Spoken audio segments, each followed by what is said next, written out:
Welcome to Chillin' 101. We hope this video helps. You start by making the circuit safe. Park, chalk, and disconnect the vehicle battery so you avoid sparks while working.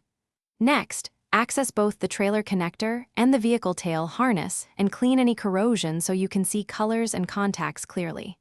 Once done, assemble the tools. A multimeter to test circuits, quality butt connectors, and heat shrink for durable joins. You do this now because clean access and the right supplies prevent repeated breakdowns and unreliable light operation. You now verify which wire does what using the multimeter and function tests.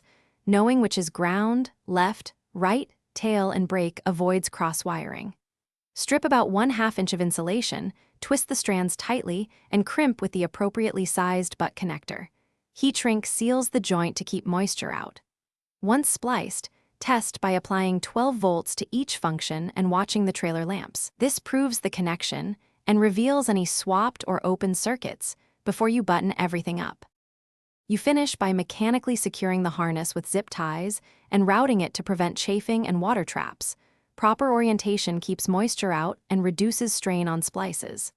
Next, seal each junction with heat shrink and add dielectric grease to the connector, then reconnect the battery and retest all lighting functions to confirm everything works. If a light still fails, first check the ground and continuity. Then inspect fuses and connector pins. Corrosion or a bent tab is the most common culprit. Thanks for watching. Consider subscribing if we helped you.